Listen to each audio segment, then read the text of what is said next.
Good morning student. ਅੱਜ ਅਸੀਂ ਬੇਟਾ ਇੱਕ ਨਵਾਂ ਟੌਪਿਕ ਜਿਹੜਾ ਉਹਨੂੰ ਸਟੱਡੀ ਕਰਨ ਜਾ ਰਹੇ ਹਾਂ। ਟੌਪਿਕ ਹੈ area vector and electric flux.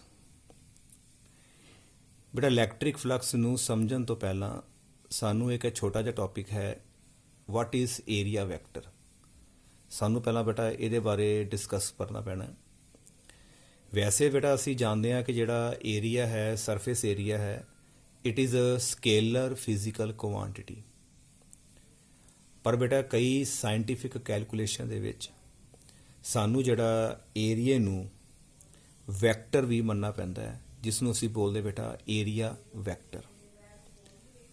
ਹੁਣ ਇਹ ਏਰੀਆ ਵੈਕਟਰ ਬੇਟਾ ਹੈ ਕੀ, ਇਹਨੂੰ ਅਸੀਂ ਕਿਸ ਤਰ੍ਹਾਂ ਡਰਾਅ ਕਰਦੇ ਹਾਂ, ਆਓ ਇਹਦੇ ਬਾਰੇ ਅਸੀਂ ਡਿਸਕਸ ਕਰਦੇ ਹਾਂ। Suppose this is a small surface area। ਮੰਨ ਲਓ ਬੇਟਾ ਇੱਕ small surface area ਜਿਹਨੂੰ ਅਸੀਂ ਡੈਲਟਾ ਐਸ ਲਿਖ ਦਿੰਦੇ ਹਾਂ। ਇਹਦਾ ਏਰੀਆ ਜਿਹੜਾ ਹੈ ਡੈਲਟਾ ਐਸ ਹੈ। ਬੇਟਾ ਜਿਹੜਾ ਏਰੀਆ ਵੈਕਟਰ ਹੈ,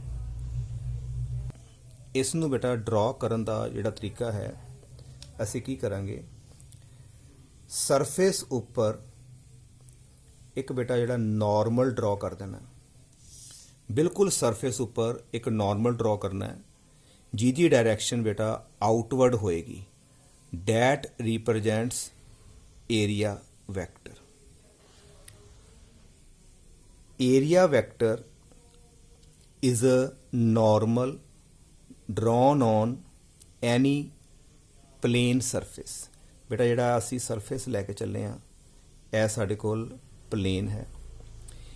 ਇਹਦੇ ਬੇਟਾ ਜਿਸ ਮਰਜ਼ੀ ਪੁਆਇੰਟ ਦੇ ਉੱਪਰ ਤੁਸੀਂ ਬੇਟਾ ਨਾਰਮਲ ਡਰਾਅ ਕਰੋਗੇ, ਉਹ ਸਾਰੇ ਨਾਰਮਲ ਬੇਟਾ ਇੱਕੋ ਹੀ ਡਾਇਰੈਕਸ਼ਨ 'ਚ ਆਉਣਗੇ, ਕਿਉਂਕਿ ਇਹ ਪਲੇਨ ਸਰਫੇਸ ਹੈ।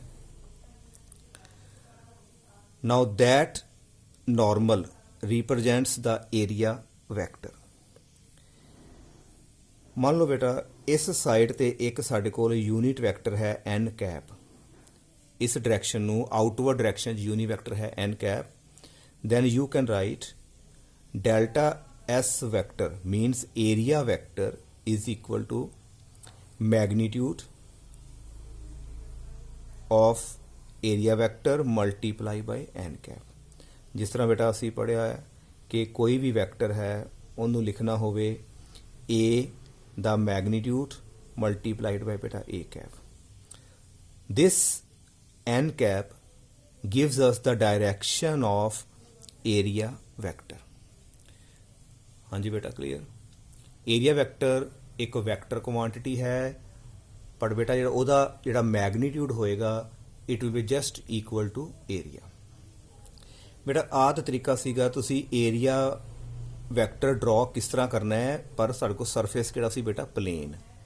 ਇਨ ਕੇਸ ਬੇਟਾ ਸਾਡੇ ਕੋਲ ਜਿਹੜਾ ਸਰਫੇਸ ਜਿਹੜਾ ਹੈ ਉਹ ਸਫੈਰੀਕਲ ਆ ਜੇ ਜਾਂ ਕੋਈ ਕਰਵਡ ਸਰਫੇਸ ਬੇਟਾ ਤੁਹਾਡੇ ਕੋਲ ਆ ਜਾਂਦਾ ਹੈ, ਠੀਕ ਹੈ ਬੇਟਾ, ਉਸ ਟਾਈਮ ਅਸੀਂ ਏਰੀਆ ਵੈਕਟਰ ਨੂੰ ਕਿਸ ਤਰ੍ਹਾਂ ਡਰਾਅ ਕਰਨਾ ਹੈ, ਆਓ ਇਹਦੇ ਬਾਰੇ ਦੇਖਦੇ ਹਾਂ।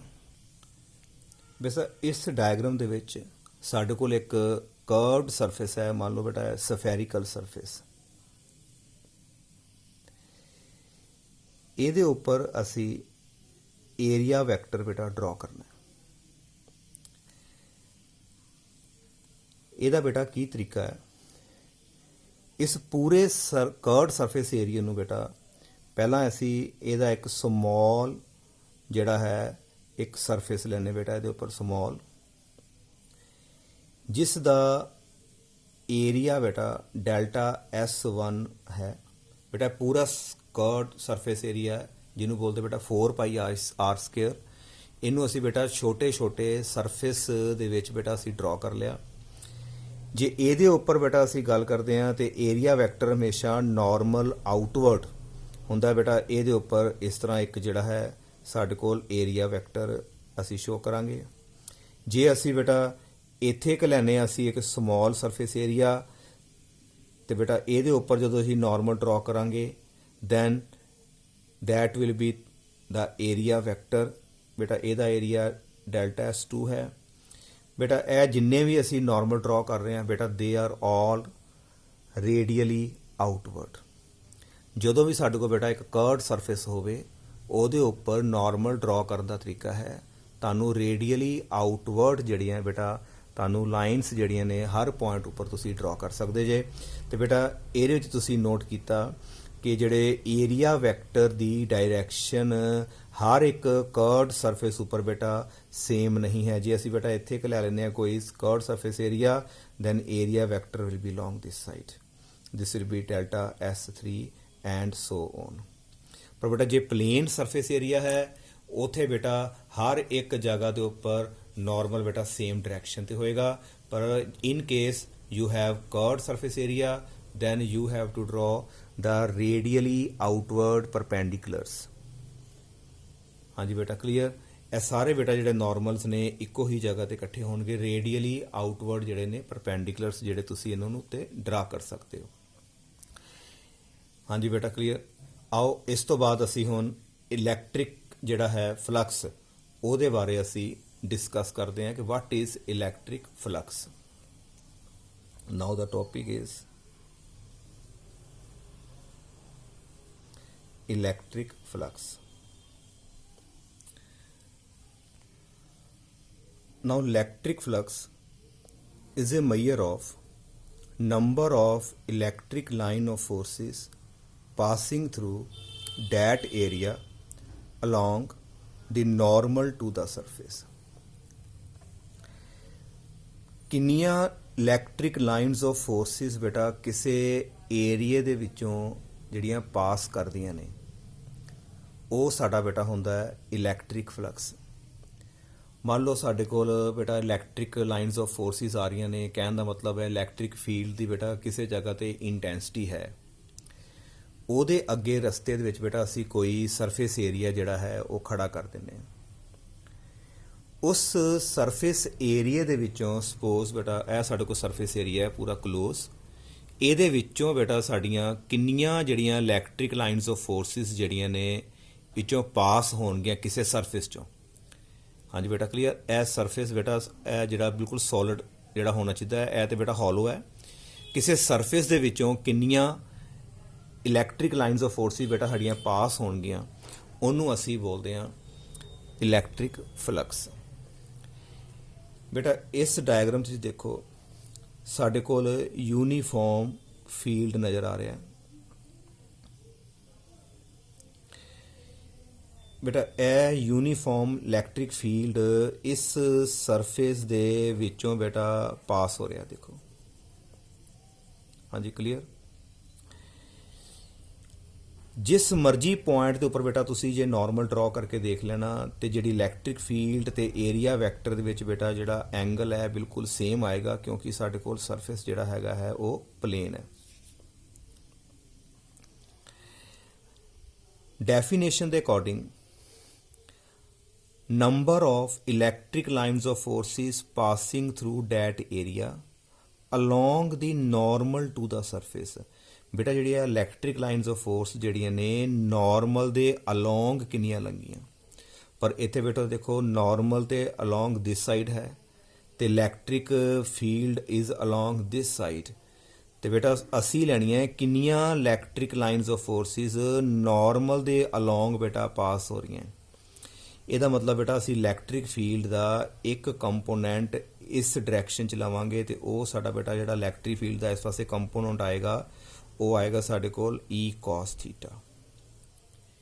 E cos θ ਜਿਹੜਾ ਇਲੈਕਟ੍ਰਿਕ ਫੀਲਡ ਹੈ it is along the normal to the surface and flux is given by ਬੇਟਾ ਜਿਹੜਾ ਸਾਡਾ ਫਲਕਸ ਹੈ ਉਹਨੂੰ ਅਸੀਂ ਫਾਈ ਦਾ ਨਾਲ ਲਿਖਦੇ ਹਾਂ। Flux is given by electric field ਜਿਹੜਾ ਬੇਟਾ ਆ ਰਿਹਾ ਉਹਨੂੰ ਅਸੀਂ ਬੇਟਾ ਮਲਟੀਪਲਾਈ ਕਰ ਦਾਂਗੇ ਇਲੈਕਟ੍ਰਿਕ ਫੀਲਡ ਨੂੰ ਇਸ ਏਰੀਏ ਦੇ ਨਾਲ ਜਿਹਦੇ ਵਿੱਚੋਂ ਬੇਟਾ ਇਹ ਇਲੈਕਟ੍ਰਿਕ ਫੀਲਡ ਲੰਘਦਾ ਪਿਆ, that is delta S and we can write it will be equal to E delta S cos of θ,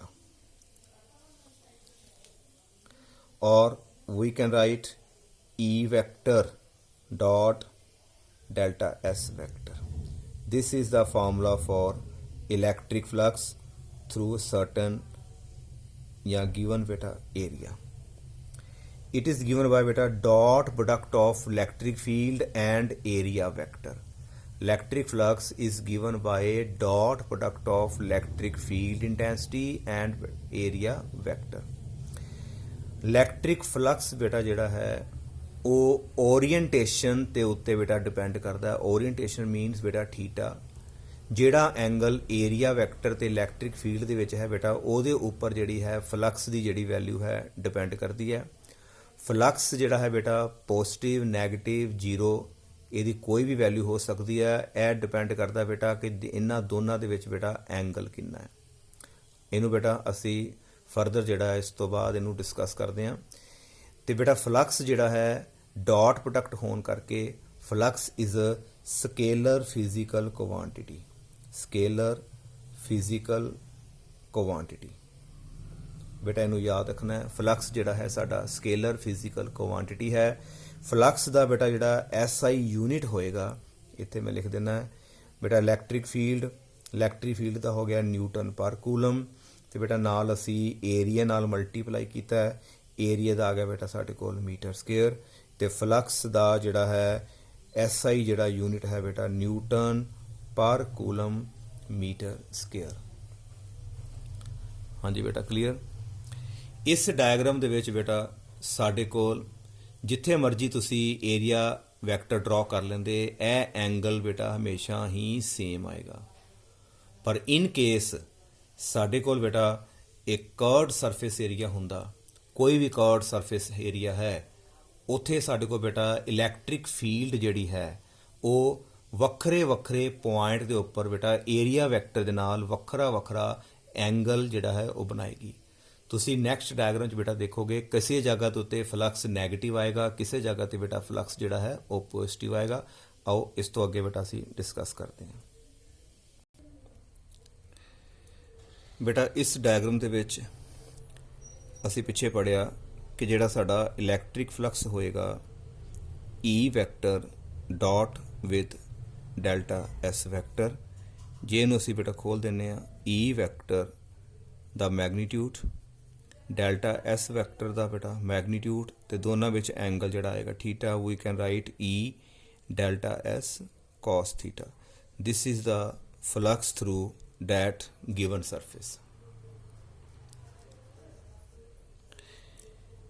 Beta case first. If theta is equal to 0 degree, बेटा थीटा 0 डिग्री का मतलब है कि E vector is parallel to delta S vector.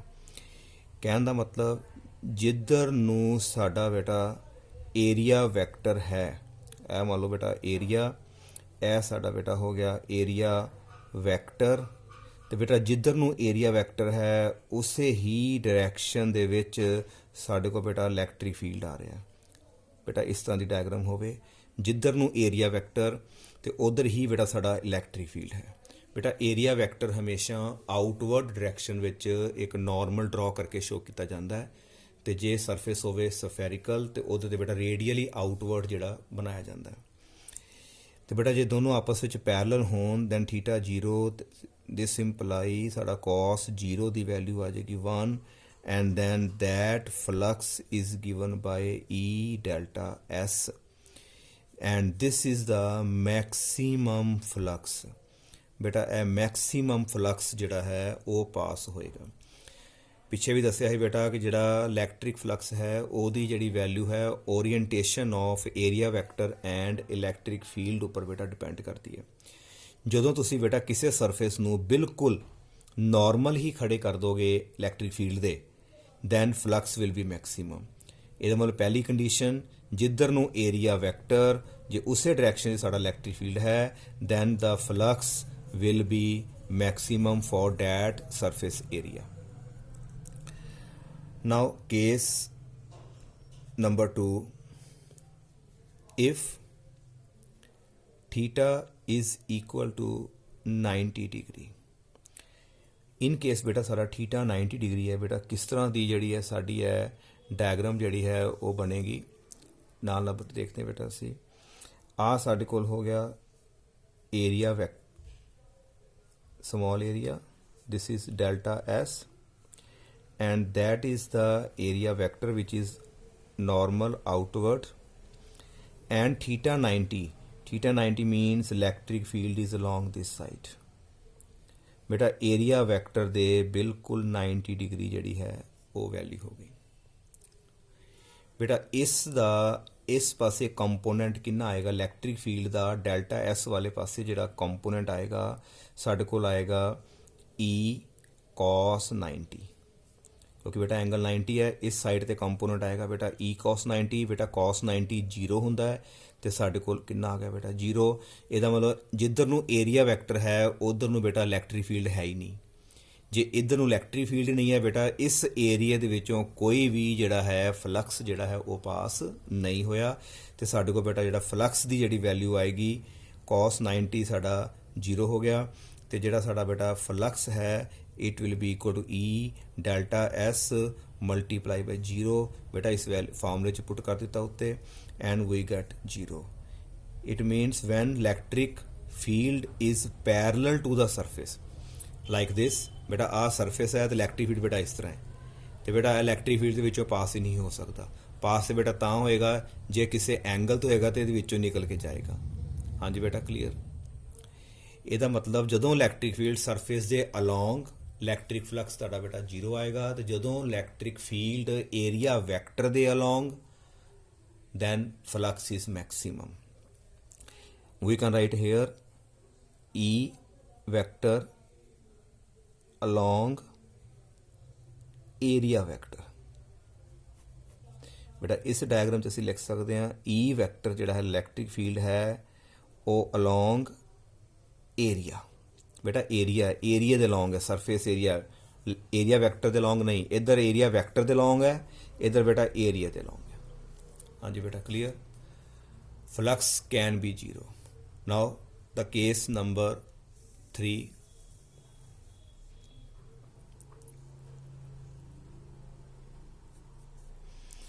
if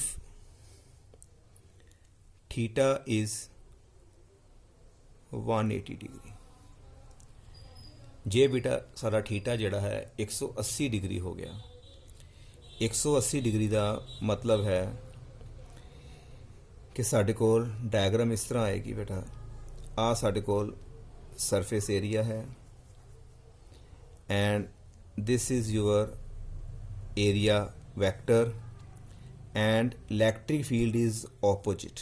बेटा electric field जिहड़ा है area vector के opposite है, तो आ एंगल साडे कोल आएगा बेटा 180, तो कॉस 180 की वैल्यू बेटा साडी -1 होंदी है, तो साडा जिहड़ा बेटा जिहड़ा फ्लक्स होएगा -E डेल्टा एस। कॉस 180 बेटा माइनस लग गया, this will be the value of flux.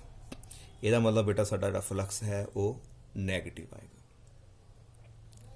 हाँ जी clear.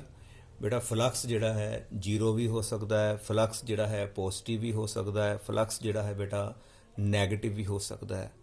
And maximum value of flux जिहड़ी है वो तुहाडी है बेटा E delta S, and minimum value of flux जिहड़ा है -E डेल्टा S है।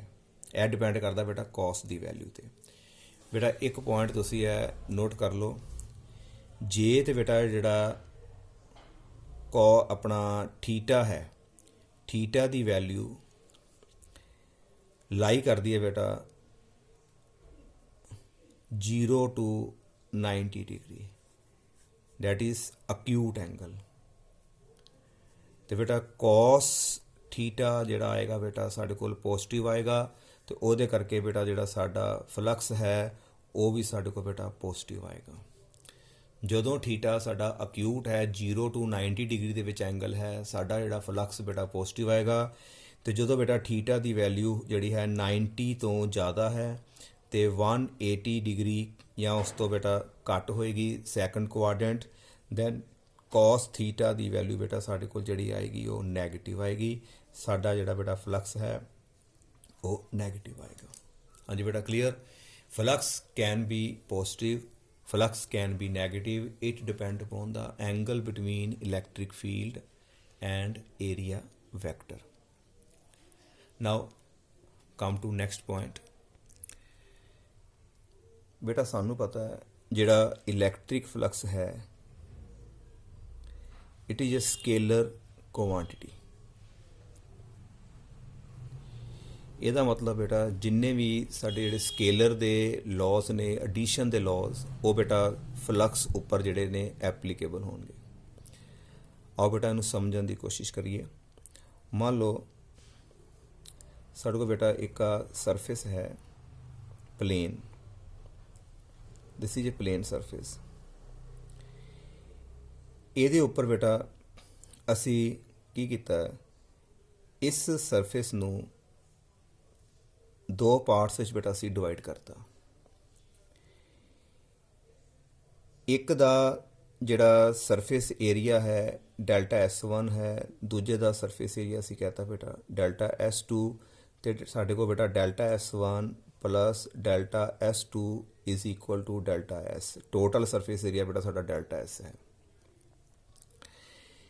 ਬੇਟਾ ਇਸ ਸਰਫੇਸ ਏਰੀਆ ਦੇ ਉੱਪਰ ਅਸੀਂ ਇੱਕ ਨਾਰਮਲ ਡਰਾ ਕੀਤਾ, that is called area vector which represented by delta S1। ਇਹਦੇ ਉੱਪਰ ਵੀ ਬੇਟਾ ਅਸੀਂ ਇਹ ਨਾਰਮਲ ਡਰਾ ਕਰੀ ਤੇ ਬੇਟਾ ਸੇਮ ਡਾਇਰੈਕਸ਼ਨ 'ਚ ਹੀ ਆਏਗਾ, ਕਿਉਂਕਿ ਸਰਫੇਸ ਸਾਡਾ ਬੇਟਾ ਪਲੇਨ ਹੈ, ਤੇ ਉਹ ਆ ਜਾਏਗਾ ਬੇਟਾ ਤੁਹਾਡਾ ਡੈਲਟਾ S2। ਜੇ ਸਰਫੇਸ ਬੇਟਾ ਪਲੇਨ ਹੈ ਤਾਂ ਏਰੀਆ ਵੈਕਟਰ ਦੀ ਡਾਇਰੈਕਸ਼ਨ ਬੇਟਾ ਸੇਮ ਹੁੰਦੀ ਹੈ, ਤੇ ਜੇ ਸਰਫੇਸ ਬੇਟਾ ਕਰਵਡ ਹੈ ਤੇ ਹਰ ਇੱਕ ਪੁਆਇੰਟ ਉੱਪਰ ਬੇਟਾ ਏਰੀਆ ਵੈਕਟਰ ਜਿਹੜਾ ਹੈ ਆਪਣੀ ਡਾਇਰੈਕਸ਼ਨ ਜਿਹੜਾ ਉਹ ਚੇਂਜ ਕਰਦਾ। ਮੰਨ ਲਓ ਅਸੀਂ ਬੇਟਾ ਉਹ ਕੇਸ ਕਰ ਰਹੇ ਹਾਂ ਜਦੋਂ ਸਾਡਾ ਇਲੈਕਟ੍ਰਿਕ ਫੀਲਡ ਜਿਹੜਾ ਹੈ ਯੂਨੀਫਾਰਮ ਹੈ ਤੇ ਏਰੀਆ ਵੈਕਟਰ ਦੇ ਬੇਟਾ ਬਿਲਕੁਲ ਅਲੋਂਗ ਹੈ, ਤੇ ਫਲਕਸ ਤੁਹਾਡਾ ਇਸ ਕੇਸ ਬੇਟਾ ਮੈਕਸਿਮਮ ਹੋਏਗਾ। ਅਸੀਂ ਪਹਿਲਾ ਕੇਸ ਡਿਸਕਸ ਕੀਤਾ, ਜਿੱਧਰ ਨੂੰ ਏਰੀਆ ਵੈਕਟਰ ਹੋਏਗਾ ਬੇਟਾ ਉਧਰ ਹੀ ਸਾਡਾ ਇਲੈਕਟ੍ਰਿਕ ਫੀਲਡ ਹੈ। ਨਾਓ ਇਸ ਸਰਫੇਸ ਦਾ ਜਿਹੜਾ ਪਹਿਲਾ ਸਰਫੇਸ ਹੈ ਬੇਟਾ ਇੱਕ ਇਹਨੂੰ ਸ਼ੋ ਕਰ ਦਿੱਤਾ ਹੈ, ਸੈਕੰਡ ਸਰਫੇਸ ਹੈ ਸਾਡੇ ਕੋਲ। ਇਸ ਸਰਫੇਸ ਦਾ ਪਹਿਲਾਂ ਅਸੀਂ ਬੇਟਾ ਜੇ ਫਲਕਸ ਕੱਢੀਏ ਤਾਂ ਸਾਡੇ ਕੋਲ ਬੇਟਾ ਫਲਕਸ ਆਏਗਾ delta φ1 is equal to E, electric field ਬੇਟਾ ਆ ਗਿਆ, ਤੇ ਨਾਲ ਏਰੀਆ ਆ ਜਾਏਗਾ ਬੇਟਾ ਇਹਦਾ ਡੈਲਟਾ S1। ਤੇ ਬੇਟਾ ਦੂਸਰਾ ਜਿਹੜਾ ਸਰਫੇਸ ਹੈ ਇਹਦਾ ਅਸੀਂ ਜੇ ਫਲਕਸ ਨਿਕਾਲਦੇ ਹਾਂ ਡੈਲਟਾ φ2, ਏਰੀਆ ਵੈਕਟਰ ਤੇ ਇਲੈਕਟ੍ਰਿਕ ਫੀਲਡ ਬੇਟਾ ਸੇਮ ਡਾਇਰੈਕਸ਼ਨ 'ਚ ਹੀ ਹੈ, ਸਾਡੇ ਕੋਲ ਆ ਜਾਏਗਾ E ਡੈਲਟਾ S2 ਆ ਜਾਏਗਾ ਸਾਡੇ ਕੋਲ। ਤੇ ਬੇਟਾ ਜੇ ਅਸੀਂ ਟੋਟਲ ਇਲੈਕਟ੍ਰਿਕ ਫਲਕਸ ਨਿਕਾਲਦੇ ਹਾਂ, ਕਿਉਂਕਿ ਫਲਕਸ ਸਕੇਲਰ ਹੈ ਤੇ ਉਹਨੂੰ ਬੇਟਾ ਸਿੰਪਲੀ ਐਡ ਕਰ ਸਕਦੇ ਹਾਂ। ਟੋਟਲ ਇਲੈਕਟ੍ਰਿਕ ਫਲਕਸ ਜਿਹੜਾ ਆਏਗਾ ਸਾਡੇ ਕੋਲ ਉਹਨੂੰ ਅਸੀਂ ਡੈਲਟਾ φ ਲਿਖ ਦਿੰਦੇ ਹਾਂ, will be equal to E delta S1 plus E delta S2। ਬੇਟਾ E ਇਲੈਕਟ੍ਰਿਕ ਫੀਲਡ ਯੂਨੀਫਾਰਮ ਹੋਣ ਕਰਕੇ ਅਸੀਂ ਕੀ ਕੀਤਾ, ਵਿੱਚੋਂ E ਬਾਹਰ ਕੱਢ ਲਿਆ, ਕੌਂਸਟੈਂਟ ਵੀ ਹੈ, ਬਾਹਰ ਕੱਢ ਲਿਆ delta S1 plus delta S2। ਇਸ ਤੋਂ ਬਾਅਦ ਬੇਟਾ delta S1 plus delta S2 ਇਹ ਤੁਹਾਡੇ ਕੋਲ ਆ ਗਿਆ ਬੇਟਾ total surface area delta S ਆ ਗਿਆ। ਇਟ ਮੀਨਸ ਟੋਟਲ ਫਲਕਸ ਬੇਟਾ ਸੇਮ ਆਇਆ ਜਿੰਨਾ ਪੂਰਾ ਸਰਫੇਸ ਏਰੀਆ ਦਾ ਸੀ। ਇਹਦਾ ਮਤਲਬ ਆ ਹੋਇਆ ਬੇਟਾ ਕਿ ਜੇਕਰ ਸਾਡੇ ਕੋਲ ਪਲੇਨ ਸਰਫੇਸ ਹੈ ਤੇ ਪਲੇਨ ਸਰਫੇਸ ਨੂੰ ਅਸੀਂ ਜੇਕਰ 2, 3, 4 ਜਿੰਨੇ ਮਰਜ਼ੀ ਸਮੌਲ ਏਰੀਆ ਦੇ ਵਿੱਚ ਬੇਟਾ ਡਿਵਾਈਡ ਕਰ ਲਈਏ, ਤੇ ਸਮੌਲ ਏਰੀਆ ਦੇ ਅਸੀਂ ਜੇਕਰ ਫਲਕਸ ਨਿਕਾਲਦੇ ਹਾਂ ਤੇ ਬੇਟਾ ਸਾਡੇ ਕੋਲ ਜਿਹੜਾ ਹੈ ਟੋਟਲ ਫਲਕਸ ਜਿਹੜਾ ਆਏਗਾ ਸਿੰਪਲੀ ਉਹਨਾਂ ਨੂੰ ਐਡ ਕਰ ਸਕਦੇ ਹਾਂ। ਇੱਥੇ ਬੇਟਾ ਮੈਂ ਸਿਰਫ ਤੇ ਸਿਰਫ ਦੋ ਪਾਰਟਸ ਵਿੱਚ ਡਿਵਾਈਡ ਕੀਤਾ ਹੈ, ਤੇ ਜੇ ਇਹਦੇ ਵਿੱਚ ਬੇਟਾ ਅਸੀਂ 4, 10, 15 ਜਿੰਨੇ ਮਰਜ਼ੀ ਬੇਟਾ ਸਮੌਲ ਏਰੀਆ ਲੈ ਲੈਂਦੇ ਤੇ ਹਰ ਇੱਕ ਦਾ ਏਰੀਆ ਵੈਕਟਰ ਤੇ ਇਲੈਕਟ੍ਰਿਕ ਫੀਲਡ ਬੇਟਾ ਸੇਮ ਡਾਇਰੈਕਸ਼ਨ 'ਚ ਆਉਣਾ ਸੀ, ਕਿਉਂਕਿ ਸਰਫੇਸ ਸਾਡਾ ਪਲੇਨ ਹੈ। ਤੇ ਅਸੀਂ ਟੋਟਲ ਫਲਕਸ ਕੱਢਣ ਵਾਸਤੇ ਬੇਟਾ ਜਿੰਨੇ ਵੀ ਸਮੌਲ ਫਲਕਸਿਸ ਜਿਹੜੇ ਆਣੇ ਸੀ ਬੇਟਾ ਪਲੱਸ ਕਰਾਂਗੇ, E ਕਾਮਨ ਆਏਗਾ ਤੇ ਬੇਟਾ ਟੋਟਲ ਸਰਫੇਸ ਏਰੀਆ ਦੁਆਰਾ ਉਨਾ ਹੀ ਆ ਜਾਏਗਾ। ਹਾਂਜੀ ਬੇਟਾ ਕਲੀਅਰ। ਇਸ ਕਨਸੈਪਟ ਨੂੰ ਅਸੀਂ ਅੱਗੇ ਵਧਾਉਂਦੇ ਹੋਏ ਬੇਟਾ ਅਸੀਂ ਹੁਣ ਜਾਣਦੇ ਹਾਂ ਕਰਵਡ ਸਰਫੇਸਿਸ ਵਾਸਤੇ। ਬੇਟਾ ਕਰਵਡ ਸਰਫੇਸ ਜਿਹੜਾ ਹੈ ਉਹਦੇ ਵਿੱਚ ਏਰੀਆ ਜਿਹੜਾ ਹੈ ਵੈਕਟਰ ਉਹ ਆਪਣੀ ਬਾਈ ਡਾਇਰੈਕਸ਼ਨ ਜਿਹੜਾ ਬੇਟਾ ਹਰ ਜਗ੍ਹਾ ਤੇ ਉਹ ਚੇਂਜ ਕਰੇਗਾ। ਮੰਨ ਲਓ ਸਾਡੇ ਕੋਲ ਇੱਕ ਕਰਵਡ ਸਰਫੇਸ ਹੈ ਤੇ ਬੇਟਾ ਇਲੈਕਟ੍ਰਿਕ ਫੀਲਡ ਵੀ ਸਾਡੇ ਕੋਲ ਯੂਨੀਫਾਰਮ ਨਹੀਂ ਹੈ, ਤਾਂ ਅਸੀਂ ਇਲੈਕਟ੍ਰਿਕ ਫਲਕਸ ਬੇਟਾ ਕਿਸ ਤਰ੍ਹਾਂ ਨਿਕਾਲ ਸਕਦੇ ਹਾਂ। ਮੰਨ ਲਓ ਬੇਟਾ ਸਾਡੇ ਕੋਲ ਇਸ ਤਰ੍ਹਾਂ ਦਾ ਇੱਕ ਕਰਵਡ ਸਰਫੇਸ ਏਰੀਆ ਆ ਗਿਆ। ਬੇਟਾ ਕਰਵਡ ਸਰਫੇਸ ਏਰੀਆ ਦੇ ਉੱਤੇ ਜਿੱਥੇ ਮਰਜ਼ੀ ਤੁਸੀਂ ਬੇਟਾ ਜੇ ਨਾਰਮਲ ਡਰਾ ਕਰੋਗੇ ਤੇ ਉਹਦੀ ਡਾਇਰੈਕਸ਼ਨ ਬੇਟਾ ਹਰ ਪੁਆਇੰਟ ਤੇ ਬੇਟਾ ਡਿਫਰੈਂਟ ਆਏਗੀ। ਫੋਰ ਐਗਜ਼ਾਮਪਲ ਅਸੀਂ ਬੇਟਾ ਸਮੌਲ ਇੱਕ ਸਰਫੇਸ ਲੈ ਲਿਆ, ਇਹਦੇ ਉੱਪਰ ਜਿਹੜਾ ਹੈ ਸਾਡਾ ਨੋਰਮਲ ਆਏਗਾ along this side. This is suppose delta S1। ਇਹਦੇ ਉੱਪਰ ਜਿਹੜਾ ਸਾਡਾ normal will be along this side, similarly along this side. ਇੱਧਰ ਦੀ ਗੱਲ ਕਰੀਏ ਬੇਟਾ ਤੇ ਸਾਡੇ ਕੋਲ ਨੋਰਮਲ ਜਿਹੜਾ ਹੈ ਅਲੋਂਗ ਦਿਸ ਸਾਈਡ ਆਏਗਾ। ਇੱਧਰਲੀ ਗੱਲ ਕਰੀਏ ਤੇ ਸਾਡੇ ਕੋਲ ਬੇਟਾ normal along this side. This is delta S2। similarly suppose this is delta S3 vector and this is delta S4 delta S5। ਬੇਟਾ ਹਰ ਜਗ੍ਹਾ ਦੇ ਉੱਪਰ ਜਿਹੜੇ ਤੁਹਾਡੇ ਨਾਰਮਲ ਹੋਣਗੇ ਬੇਟਾ ਉਹਨਾਂ ਦੀ ਡਾਇਰੈਕਸ਼ਨ ਜਿਹੜੀ ਬੇਟਾ ਉਹ ਡਿਫਰੈਂਟ ਆਏਗੀ। And this line represents the non uniform electric field. ਬੇਟਾ ਜਦੋਂ ਨਾਨ ਯੂਨੀਫਾਰਮ ਇਲੈਕਟ੍ਰਿਕ ਫੀਲਡ ਹੋਵੇ, ਜਦੋਂ ਉਹ ਲੰਘ ਕੇ ਜਾਂਦਾ ਬੇਟਾ ਕਿਸੇ ਕਰਵਡ ਸਰਫੇਸ ਏਰੀਆ ਦੇ ਵਿੱਚੋਂ, ਤੇ ਫਿਰ ਬੇਟਾ ਅਸੀਂ ਟੋਟਲ ਫਲਕਸ ਕਿਵੇਂ ਨਿਕਾਲੀਏ, ਕਿਉਂਕਿ ਹਰ ਜਗ੍ਹਾ ਦੇ ਉੱਤੇ ਨਾਰਮਲ ਤੇ ਇਲੈਕਟ੍ਰਿਕ ਫੀਲਡ 'ਚ ਬੇਟਾ ਐਂਗਲ ਜਿਹੜਾ ਹੈ ਉਹ ਚੇਂਜ ਹੋ ਰਿਹਾ, ਡਾਇਰੈਕਸ਼ਨ ਚੇਂਜ ਹੋ ਰਹੀ ਹੈ। ਉਸ ਟਾਈਮ 'ਤੇ ਬੇਟਾ ਪਿੱਛੇ ਆਪਾਂ ਡਿਸਕਸ ਕੀਤਾ ਹੈ ਕਿ ਜਿਹੜਾ ਸਾਡਾ ਫਲਕਸ ਹੈ ਇੱਕ ਸਕੇਲਰ ਫਿਜ਼ੀਕਲ ਕੁਆਂਟੀਟੀ ਹੋਣ ਕਰਕੇ ਅਸੀਂ ਕੀ ਕਰ ਸਕਦੇ ਹਾਂ ਕਿ ਟੋਟਲ ਸਰਫੇਸ ਏਰੀਆ ਨੂੰ ਅਸੀਂ ਛੋਟੇ ਛੋਟੇ ਜਿਹੜੇ ਨੇ ਪਾਰਟਸ ਵਿੱਚ ਅਸੀਂ ਡਿਵਾਈਡ ਕਰ ਸਕਦੇ ਹਾਂ। ਬੇਟਾ ਜਿੰਨੇ ਛੋਟੇ ਛੋਟੇ ਪਾਰਟਸ ਕਰ ਲੋਗੇ ਉਸ ਪਾਰਟਸ ਵਿੱਚ ਬੇਟਾ ਜਿਹੜਾ ਇਲੈਕਟ੍ਰਿਕ ਫੀਲਡ ਜਿਹੜਾ ਨਾਨ ਯੂਨੀਫਾਰਮ ਹੈ ਉਹ ਵੀ ਬੇਟਾ ਅਸੀਂ ਨੈਗਲੈਕਟ ਕਰ ਸਕਦੇ ਹਾਂ ਕਿ ਇਲੈਕਟ੍ਰਿਕ ਫੀਲਡ ਨੂੰ ਅਸੀਂ ਸੇਮ ਮੰਨ ਸਕਦੇ ਹਾਂ ਹਰ ਜਗ੍ਹਾ 'ਤੇ। ਅਤੇ ਸਾਡੇ ਕੋਲ ਇਕੱਲੇ ਪੋਰਸ਼ਨ ਦਾ ਬੇਟਾ ਅਸੀਂ ਫਿਰ ਫਲਕਸ ਨਿਕਾਲਾਂਗੇ। ਉਹਨਾਂ ਸਾਰੇ ਫਲਕਸਿਸ ਨੂੰ ਨਿਕਾਲ ਕੇ ਬੇਟਾ ਅਸੀਂ ਜਿਹੜਾ ਐਡ ਕਰਾਂਗੇ ਅਤੇ ਸਾਡੇ ਕੋਲ ਬੇਟਾ ਫਿਰ ਜਿਹੜਾ ਟੋਟਲ ਫਲਕਸ ਆਏਗਾ that will be given by summation of all. ਬੇਟਾ ਜਿੰਨੇ ਵੀ ਆ ਸਮੋਲ ਏਰੀਆ ਜਿਹੜੇ ਬਣਾਏ ਨੇ ਬੇਟਾ ਉਹਨਾਂ ਸਾਰਿਆਂ ਦਾ ਜਿਹੜਾ ਟੋਟਲ ਫਲਕਸ ਹੈ ਬੇਟਾ ਉਹਨੂੰ ਅਸੀਂ ਬੇਟਾ ਪਲੱਸ ਕਰ ਲਾਂਗੇ I1 2 ਐਨ। ਬੇਟਾ ਜਿੰਨੇ ਵੀ ਹੈ ਸਾਡੇ ਜਿਹੜੇ ਨੇ ਸਰਫੇਸ ਏਰੀਆ ਉਹਨਾਂ ਸਾਰਿਆਂ ਨੂੰ ਬੇਟਾ ਅਸੀਂ ਪਲੱਸ ਕਰ ਲਾਂਗੇ। ਹਾਂਜੀ ਬੇਟਾ ਕਲੀਅਰ। ਔਰ we can write also in term of integration E vector dot ਬੇਟਾ ਅਸੀਂ ਲਿਖ ਸਕਦੇ ਇਹਨੂੰ DS ਵੈਕਟਰ। ਟੋਟਲ ਜਿੰਨੇ ਬੇਟਾ ਸਮੋਲ ਏਰੀਆ ਦੇ ਫਲਕਸ ਨੇ ਉਹਨਾਂ ਨੂੰ ਅਸੀਂ ਪਲੱਸ ਕਰਕੇ ਅਸੀਂ ਬੇਟਾ ਟੋਟਲ ਜਿਹੜਾ ਹੈ ਫਲਕਸ ਨਿਕਾਲ ਸਕਦੇ ਹਾਂ। ਇਹਨੂੰ ਬੇਟਾ ਅਸੀਂ ਜਿਹੜਾ ਹੈ ਇਕੱਲਾ ਫਲਕਸ ਨੂੰ ਅਸੀਂ ਬੇਟਾ ਫਾਈ ਵੀ ਲਿਖ ਸਕਦੇ ਹਾਂ, ਡੈਲਟਾ ਫਾਈ, ਜਾਂ ਅਸੀਂ ਬੇਟਾ ਆਪਣਾ D5 ਲਿਖ ਸਕਦੇ ਹਾਂ। ਜੇਕਰ ਆ ਟੋਟਲ ਸਰਫੇਸ ਏਰੀਆ ਸਾਡਾ ਜਿਹੜਾ ਹੈ ਮੰਨ ਲਓ ਟੋਟਲ ਸਰਫੇਸ ਏਰੀਆ ਜੇਕਰ ਬੇਟਾ ਜੇ ਡੈਲਟਾ S ਮੰਨਿਆ ਹੈ ਤੇ ਬੇਟਾ ਉਹਦੇ ਅਕੋਰਡਿੰਗ ਡੈਲਟਾ ਫਾਈ ਲਿਖ ਲਾਂਗੇ। ਜੇ ਟੋਟਲ ਸਰਫੇਸ ਏਰੀਆ ਨੂੰ ਅਸੀਂ DS ਮੰਨਿਆ ਹੈ ਉਹਦੇ ਅਕੋਰਡਿੰਗ ਬੇਟਾ ਤੁਹਾਡਾ D5 ਆ ਜਾਏਗਾ। ਹਾਂਜੀ ਬੇਟਾ ਕਲੀਅਰ। ਔਰ we can also write as phi in case of total flux we get E vector dot DS vector। now ਬੇਟਾ ਇਸ ਡਾਇਗਰਾਮ 'ਚੋਂ ਦੇਖੀਏ ਜਦੋਂ ਇਲੈਕਟ੍ਰਿਕ ਫੀਲਡ ਸਰਫੇਸ ਦੇ ਬੇਟਾ ਅੰਦਰ ਐਂਟਰ ਕਰ ਰਿਹਾ ਤੇ ਏਰੀਆ ਵੈਕਟਰ ਬੇਟਾ ਸਾਡੇ ਕੋਲ ਓਪੋਜਿਟ ਹੈ ਤੇ ਬੇਟਾ ਫਲਕਸ ਜਿਹੜਾ ਸਾਡੇ ਕੋਲ ਇਲੈਕਟ੍ਰਿਕ ਫੀਲਡ ਇੱਧਰ ਨੂੰ ਆ, ਏਰੀਆ ਵੈਕਟਰ ਬੇਟਾ ਉਹਦੇ ਜਿਹੜਾ ਹੈ ਓਪੋਜਿਟ ਆ ਰਿਹਾ ਤੇ ਸਾਡੇ ਕੋਲ ਐਂਗਲ ਬੇਟਾ ਤਕਰੀਬਨ 180 ਦੇ ਨੀਅਰ ਹੈ। ਤੇ ਇਹਦਾ ਮਤਲਬ ਜਿਹੜਾ ਫਲਕਸ ਹੈ ਜਿਹੜਾ ਐਂਟਰਿੰਗ ਵਾਲਾ ਜਿਹੜਾ ਫਲਕਸ ਹੋਏਗਾ ਬੇਟਾ ਐਂਟਰਿੰਗ ਫਲਕਸ ਉਹਨੂੰ ਬੇਟਾ ਅਸੀਂ ਲੈ ਕੇ ਚੱਲਦੇ ਹਾਂ ਨੈਗੇਟਿਵ। ਹਾਂਜੀ ਬੇਟਾ ਕਲੀਅਰ। ਜਿੱਥੇ ਮਰਜ਼ੀ ਦੇਖ ਲਓ ਬੇਟਾ ਫਲਕਸ ਜਿਹੜਾ ਐਂਟਰਿੰਗ ਵਾਲਾ ਹੈ ਉਹ ਜਿਹੜਾ ਹੈ ਉਹ ਨੈਗੇਟਿਵ ਆਏਗਾ ਤੇ ਜਿਹੜਾ ਫਲਕਸ ਜਿਹੜਾ ਲੀਵਿੰਗ ਹੈ ਜਿਹੜਾ ਵਿੱਚੋਂ ਸਰਫੇਸ 'ਚੋਂ ਬਾਹਰ ਜਾ ਰਿਹਾ ਉਦੋਂ ਐਂਗਲ ਬੇਟਾ ਅਕਿਊਟ ਬਣਦਾ ਹੈ। ਤੇ ਜਦੋਂ ਸਾਡਾ ਆਪਣਾ ਇਲੈਕਟ੍ਰਿਕ ਫੀਲਡ ਅੰਦਰ ਸਰਫੇਸ ਦੇ ਬੇਟਾ ਐਂਟਰ ਕਰਦਾ ਹੈ ਉਸ ਟਾਈਮ ਦੇ ਉੱਤੇ ਸਾਡਾ ਜਿਹੜਾ ਐਂਗਲ ਹੈ 190 ਤੇ 180 ਦੇ ਵਿਚਕਾਰ। ਜਿਸ ਤਰ੍ਹਾਂ ਦੇਖੋ ਬੇਟਾ ਆਹ ਇਲੈਕਟ੍ਰਿਕ ਫੀਲਡ ਹੈ, it is going along this side and this is the angle which is greater then 90 degree. Entering flux negative and leaving flux is taken as positive। ਜਦੋਂ ਇਲੈਕਟ੍ਰਿਕ ਲਾਈਨਸ ਫੋਰਸ ਐਂਟਰ ਕਰਦੀਆਂ ਉਹਨੂੰ ਬੇਟਾ ਬੋਲਦੇ ਆ entering flux ਜਿਹੜਾ ਹੈ negative, ਤੇ ਜਦੋਂ ਇਲੈਕਟ੍ਰਿਕ ਲਾਈਨਸ ਆਫ ਫੋਰਸ ਬੇਟਾ ਬਾਹਰ ਜਾਂਦੀਆਂ ਨੇ ਉਦੋਂ ਅਸੀਂ ਫਲਕਸ ਨੂੰ ਅਸੀਂ ਮੰਨਦੇ ਹਾਂ ਪੋਜ਼ਿਟਿਵ। ਫਲਕਸ ਦਾ ਬੇਟਾ ਯੂਨਿਟ ਜਿਹੜਾ ਹੈ ਅਸੀਂ ਪਿੱਛੇ ਆਲਰੇਡੀ ਜਿਹੜਾ ਹੈ ਉਹ ਆਪਾਂ ਡਿਸਕਸ ਕਰ ਚੁੱਕੇ ਹਾਂ। ਫਲਕਸ ਦਾ ਜੇ ਯੂਨਿਟ ਹੈ ਨਿਊਟਨ ਪਰ ਕੂਲਮ ਤੇ ਸਾਡੇ ਕੋਲ ਨਾਲ ਬੇਟਾ ਏਰੀਆ ਆ ਜਾਏਗਾ ਮੀਟਰ ਸਕੁਏਅਰ। ਤੇ ਫਲਕਸ ਜਿਹੜਾ ਹੈ ਇੱਕ ਸਕੇਲਰ ਫਿਜ਼ੀਕਲ ਕੁਆਂਟਿਟੀ ਹੈ। ਫਲਕਸ ਦਾ ਮੈਗਨੀਟਿਊਡ ਜਿਹੜਾ ਹੈ ਮੈਕਸੀਮਮ ਵੈਲਿਊ ਬੇਟਾ ਸਿੰਪਲੀ E ਮਲਟੀਪਲਾਈ ਬਾਈ ਏਰੀਆ, ਤੇ ਜੇ ਫਲਕਸ ਦੇ ਮਿਨੀਮਮ ਵੈਲਿਊ ਬੇਟਾ -E ਮਲਟੀਪਲਾਈ ਬਾਈ ਏਰੀਆ।